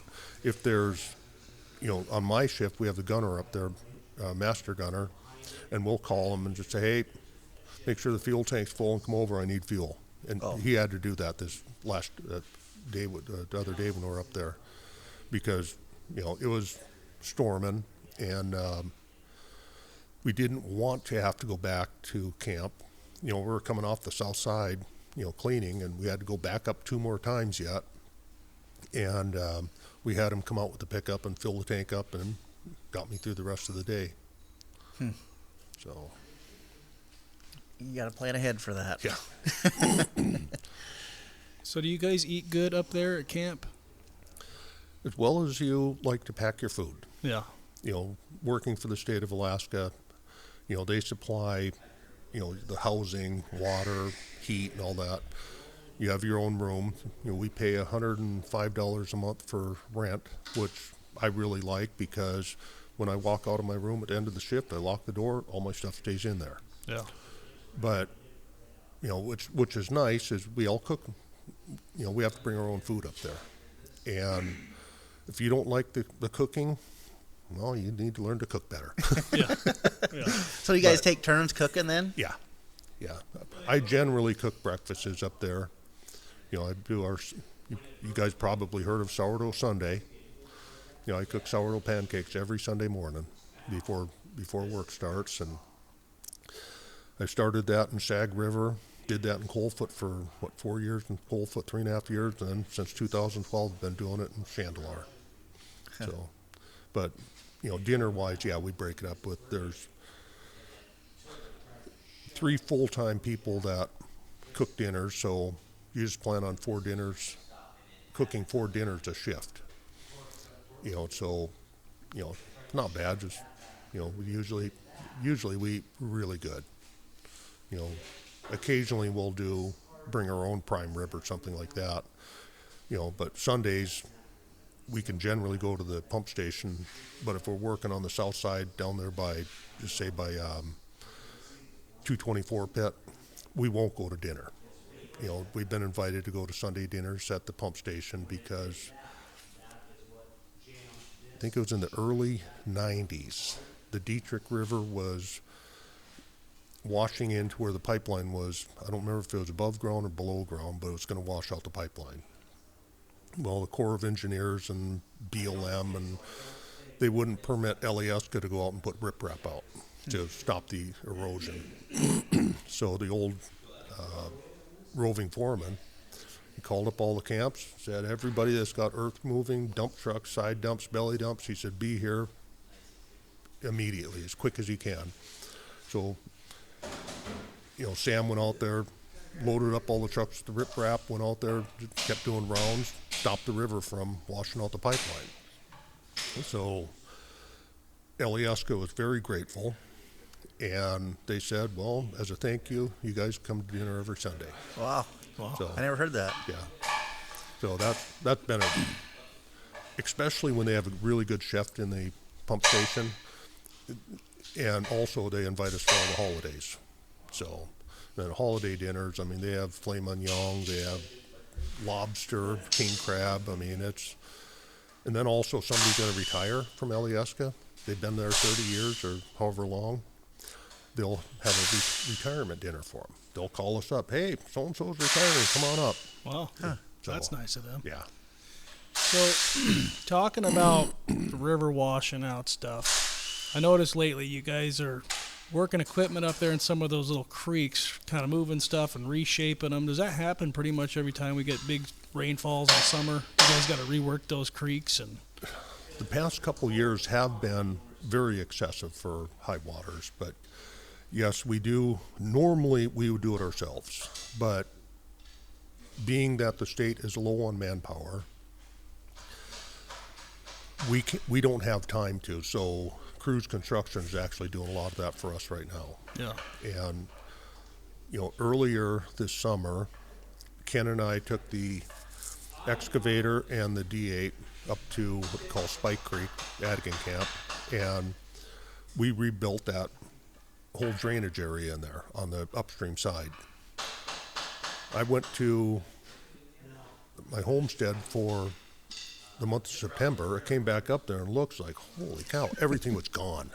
The 2 days, 3 days worth of work we did was just absolutely gone. And then Ken's like, you need to take the excavator over and dig out our watering hole again. Filled in. Went over there, was like, gee, many Christmas. Somebody made her mad. yeah. Oh, man. But yeah, all the guide banks just got hammered this last year. It's amazing all the mudslides off the mountains between the Shelf and Coldfoot. Yeah. It's like everywhere. I cannot believe how much it Yeah. washed them rocks down there. It was really raining. And there was quite a few areas where they had partial washouts on the road, Yeah. from river redirecting itself. And 3 years ago, I think it was on the 4th of July, we had just torrential downpours. And I don't remember how many inches of rain we had per day. But we've got a little rain gauge up there, collect water and measure it. And I think we had for almost a week straight, we had 3 inches, 2 to 3 inches a day, which is unheard of for up there. Yeah. Normally if you get 1.5 inches of rain a day, that's excessive. Well, right at the bridge on the south side of the pass, we had 3 mudslides come down. 2 of them made it. One of them made it to the road, filled the ditch up. One of them came to the hillside, just started into the ditch, and the third one actually redirected the chandelier at the bridge, the water there. Wow. And it pushed it over, started washing out just upstream from the bridge, washing the road out there. So we called up the permit office, and because we got to get a permit to go in the water. And she said, well, it's going to be at least 6 weeks, maybe 2.5 months before I can get the permit. So I called up the foreman, the roving foreman, and said, hey, we got this problem. I sent all the pictures and stuff to him. And so he called her up, and the next day we had the permit. That helped. Yeah, it was, just we did it more of under an emergency permit. Yeah. Because, like I said, we had to divert the mudslide so the water could stay in its own channel, because it washed probably 8 feet of the side of the bank out, not to the road, but you got to have your, whatever it is, 1-to-1 slopes on the sides of the road there. Yeah. But it just washed a big chunk of that out. So it's always a challenge. And now it seems like there's a little bit of a dip there on the shelf when you're going up around the corner there. Just Yeah. that. And that is really settled. I asked my dad, I was like, has it ever done that before? He's like, I don't think I've ever seen it do it there before, It's doing it in 3 places, 5 places actually. It's water running under the road on the shelf. And that's also a bad spot, because about there's when your fan kicks on and you're in your pulling gear, fan kicks on, you hit that little extra grade, have to drop a gear, and a lot of people spin out right there. And that's already been filled in, I think 2 different times we filled it in. We didn't get it perfectly smooth, level, but we got most of the dip out of it. Next year, dropped 3 feet again, water running under the road.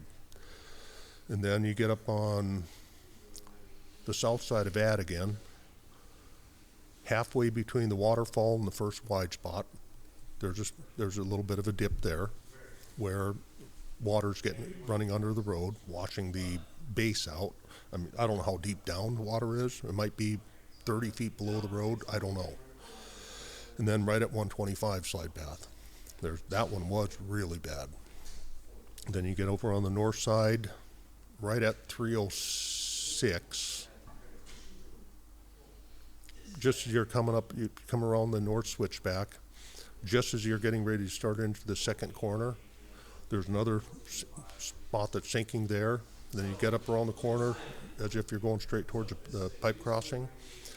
The north southbound lane's starting to settle. So, and that's, I would imagine, all because of water running under the road. And that's somewhat new in the last 15 years, would you say, as far as the road settling? Probably 5 years, I would guess. 5 years. Yeah. Just from all the extra rain we've been getting up there. I think that's probably a good part of it.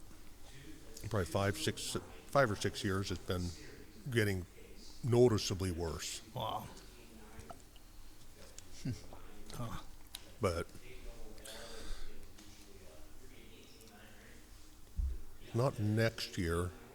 I think it's the year after. There's supposed to be a bid going out for contract between Galbraith's and the top of the pass. They're going to rebuild the road. Oh, wow. Put in all new culverts, raise the road, make it into a decent stretch of road again. Because right now, I mean, we've hauled topping in on it different areas between Galbraith's and the bottom of the pass.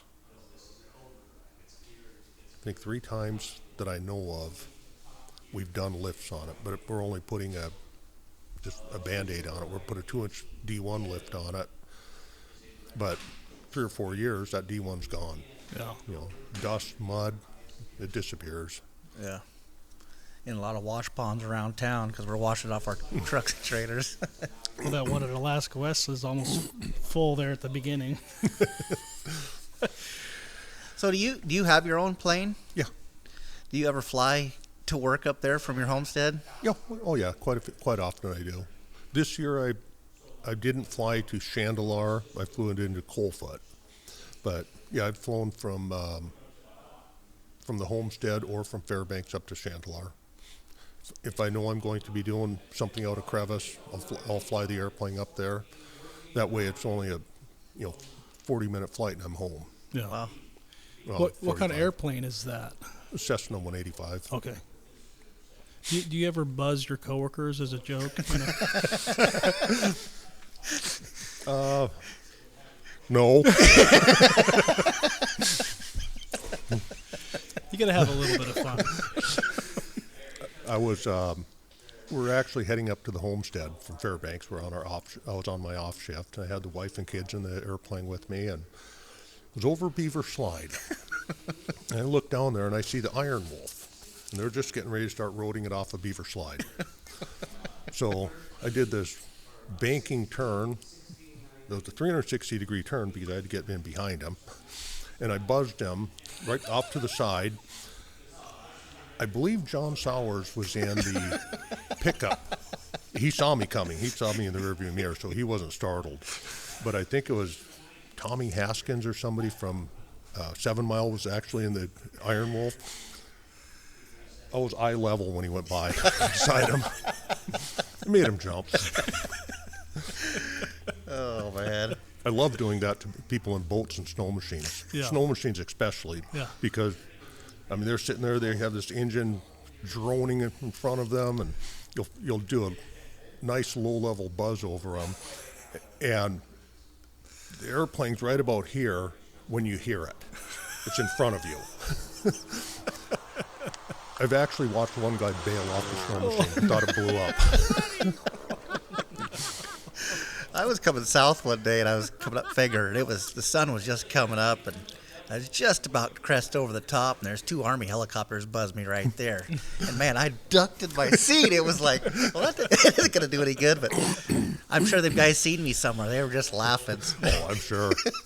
I think there's maybe a couple Alyeska helicopter pilots that maybe do that from time to time. I think they get a kick out of that. When I was working in Sag River, I would fly from Fairbanks, fly up to the homestead.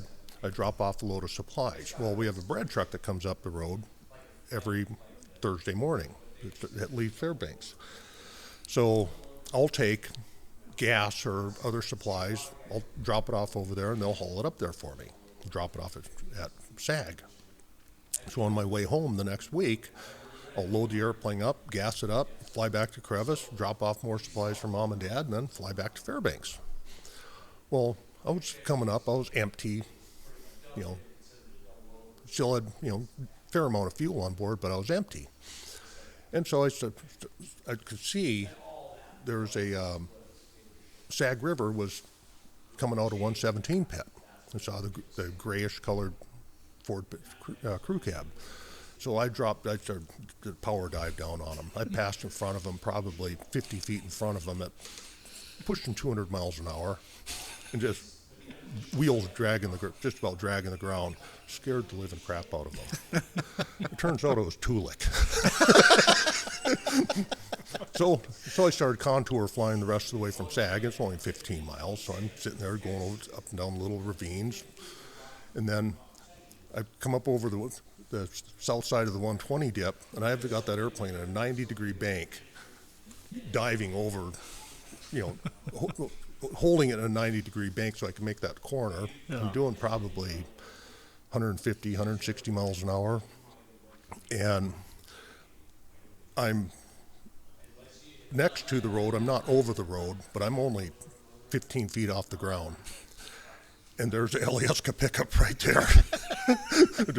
I just came right over the top of him. I know it scared him. But oh man, that's fun. But you landed. Oh yeah. For instance, going into Chandelar, they have a runway right there. I mean, it's a nice 3,000-foot runway. But I think I've only landed on it 3 times. Really? Yeah. I land on the road, land in the state camp, And I parked the airplane up at the bunkhouse because I'm sure she died by now, but for quite a few years, a sow would always have 2 cubs or 3 cubs. And they got pretty used to people because in the fall time, the bears would come over and harass the guides that were out on the runway. And they usually had a lot of meat and stuff stored there in their trailers, but the bears come up there and they'd be standing on top of the trailers, shooting into the ground around the bears. I don't know if they pepper sprayed them or not, but constantly trying to run them off. So I didn't want to have my airplane over there. There's too much chance for, bears love the smell of anything petroleum.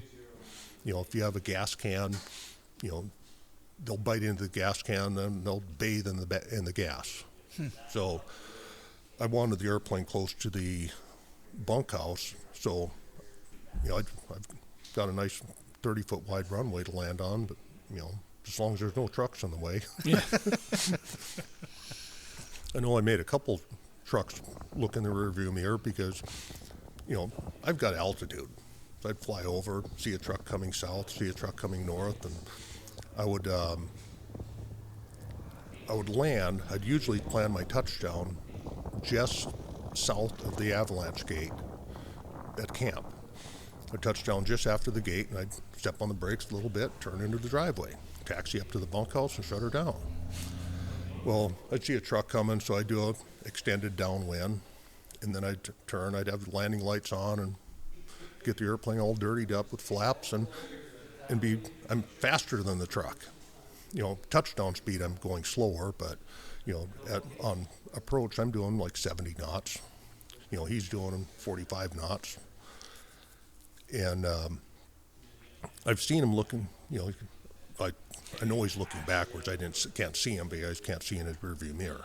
But I know he's looking backwards because, he starts getting a little impatient, and all of a sudden you see him starting to pick up speed. But, yeah, as long as it's not dusty, I'll land right behind him. Yeah. Right behind him, quarter mile behind him. So, but got some pretty good videos of one of the workers up there would be in camp. One of the rovers would be up there or something, and they get videos of me landing or taking off, and he'd send me the videos. It's pretty cool. That's awesome. Do you have any quick stories about going over the pass in the plane? I've heard like some guys, they've crashed their airplanes there just trying to get over Hattigan Pass. Yeah. There's been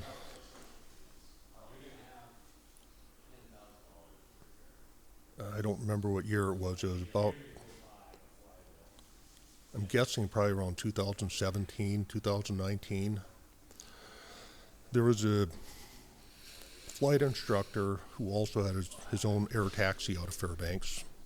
He picked up 3 people from one of the tour cruises coming through Fairbanks.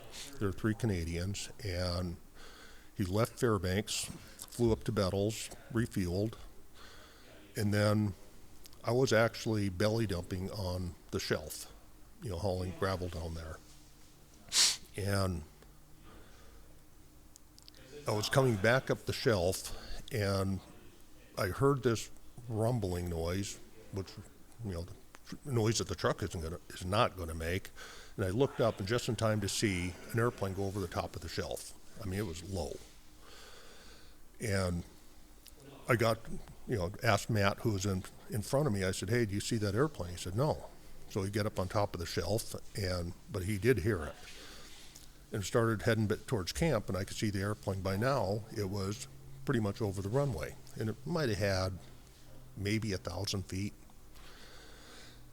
And so I went to the yard, loaded up Matt was in front of me, so he stopped. He loaded me, loaded him. I took off first, dumped, came back. By the time I got to the top of the shelf, I heard Alyeska on the CB saying that there's an airplane down on the side of the road. So I hollered at Matt, asked him what he wanted to do. He was a foreman. And he said, "Well, just jump in the pickup and head up there. Grab backboard, grab the trauma bag, and head up there. So I took off up there with the pickup, and right on the sectional map for Adigan Pass is rapid rising terrain. And right at the summit where the road is 4,800 feet. And when FAA got done with their investigation, he left out of Bettles, I think almost 300 pounds overgrossed. Oh, wow. And that particular airplane had a 225 horse Continental in it with a variable pitch prop, not a constant speed.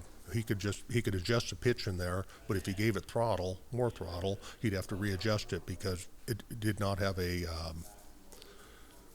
governor on it, or a prop governor. Yeah. So, not paying attention to the map, not being familiar with the area, he went into the pass at too low of an altitude, tried to outclimb it. Last minute, he knew he wasn't going to make it. He was probably 300 feet from the top, or from dragging his wheels over the top, and he tried turning and stalled it at full power. Every one of them were medevaced out. Wow. And I took part in that, and I ended up having to go down. I got subpoenaed at first by flight standards for FAA, and then Force ended up lying to FAA, which you do not do. I mean, I don't care what it is, you tell them the truth. Because if they suspect you of lying, they will come back after you. Wow. And he gave out 3 different stories. He said, one, he threw the prop blade in flight. He said the gentleman sitting beside him took the controls. And the story he told me was he had a 6,000 foot per minute downdraft. All 3 of those were lies. The prop came off after he impacted the ground. The guy in the co-pilot seat did not touch it with the yoke. He just plainly screwed up. Yeah. And he tried to lie his way out of it. And then I'm up in Chandeleur after the first hearing, the first court appointment. I get a call about a year later from the United States National Department of Transportation. And my first thought was, I work for the Department of Transportation. My first thought was, they called me up, identified who they were. It was like, I only went a little bit out of my section. Yeah. Because we're supposed to inform, Fairbanks that if we're going to leave our section to work, we're supposed to notify Fairbanks. Mm-hmm. So I'm thinking I was only a little bit out of my section, but then I realized it was actually the NTSB. Oh, okay. And they went after him big time. Wow. But since then, there's been probably 3 or 4 more accidents on the pass. I wonder if you know anything about that one. That's what I'm talking about. Yeah, that was... I was scared because I walked down there just to make sure nobody was in that, Yeah. but I think I just... What is that, Aaron? You want to tell the people that are listening? just a plane crash down there, but that's the one you're talking about, huh? Yeah, that was a Orion Navion that was built shortly after World War II for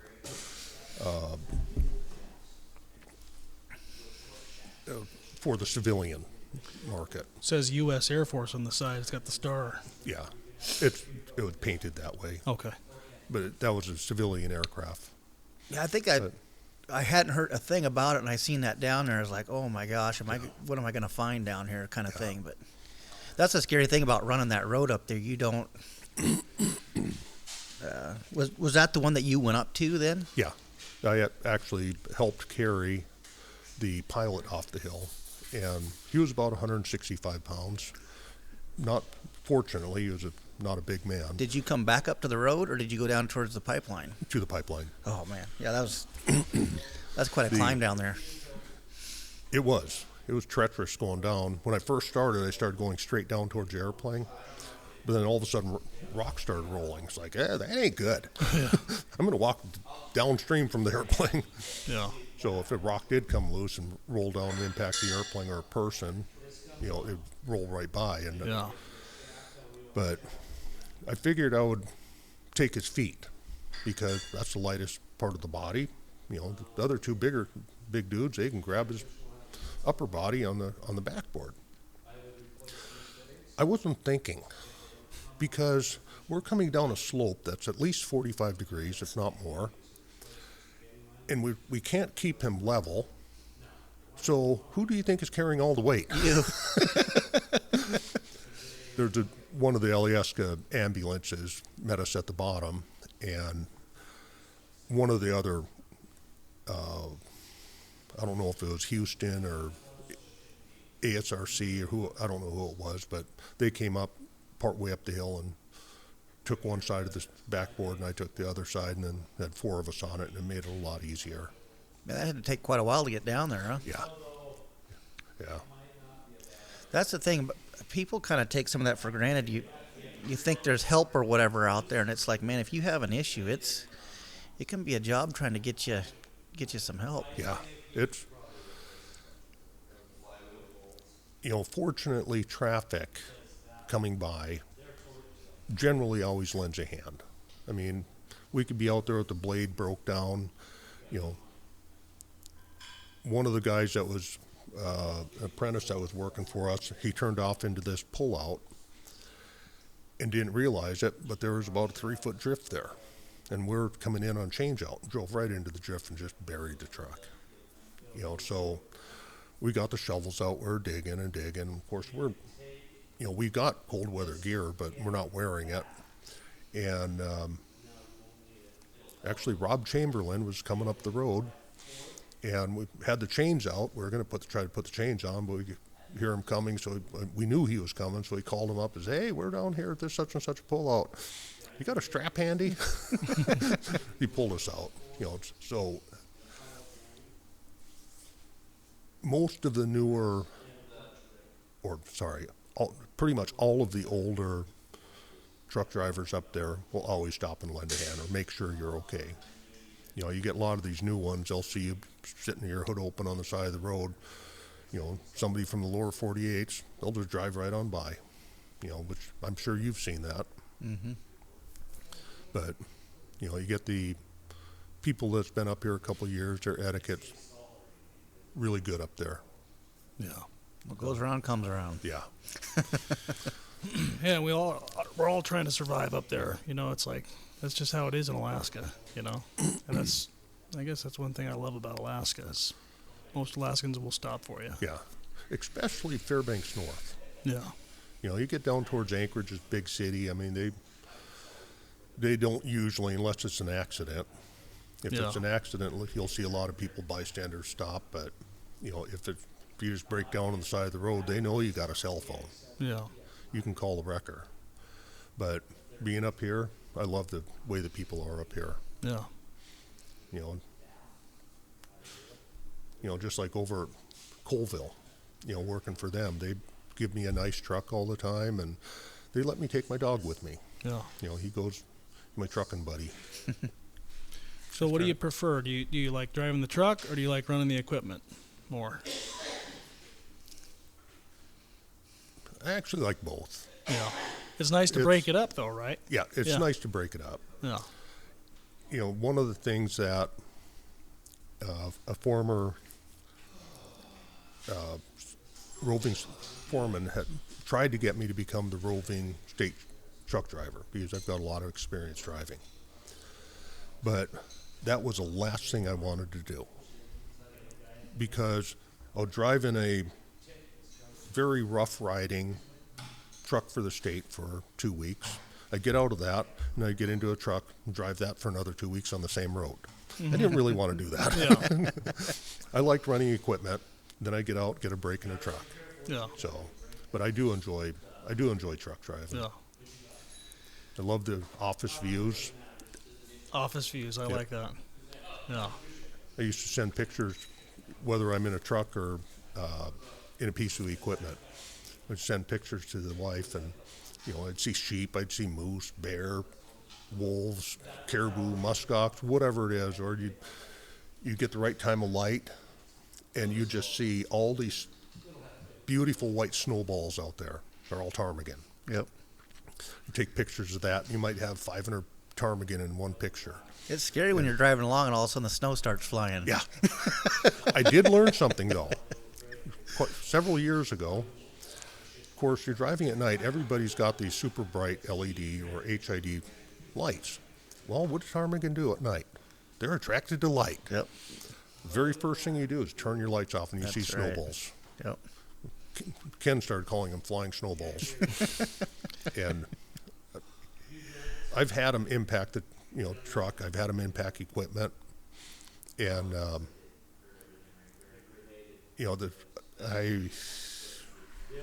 trying to think of how, it was probably 8 years ago, I was doing probably 55, dropping off out in North Canyon, and had all the lights on, everything was super bright, and all of a sudden I could see all these little snowballs coming at me at a very high rate of speed. And I'm doing 50, 55 miles an hour, and I clocked ptarmigan in no wind conditions at 55. Wow. I'm sitting there driving towards pump station 4. I'm looking off to my left side, and there's the ptarmigan right beside me. And I look down, I'm doing 55, he's doing 55. Wow. I mean, they can move. Yeah. So we've got 100 mile an hour impact speed. And right before impact, I ducked. I heard, I think there was like 6 or 8 ptarmigan I hit, or hit me, whatever you want to call it. There was not an antenna on that truck that was straight. Oh. And then, they busted out one of the headlights on it. Yeah. It wasn't a pretty picture. Yeah. But I'm going to have to get going. Oh, yeah. So we're going to go ahead and you want to come back on sometime? yeah, that could at some point. Okay. I'm sure people would love to hear more stories from you at some point, but we're going to go ahead and close the chapter on this episode. Sorry about all the background noise, but we have to get this truck running in the background. Usually we got the, cameras facing this direction here towards the truck, but we got a trailer in here that we're working on. And Tim, thank you so much for coming in and It's been sharing, fun. sharing these stories, and we appreciate everything you guys are doing up there on this road, Yeah. and all the guys that are out there working, and yeah. Well, that's why they pay me the big bucks. All right, thank you. You're welcome. Thanks. Did we talk about something? Not much.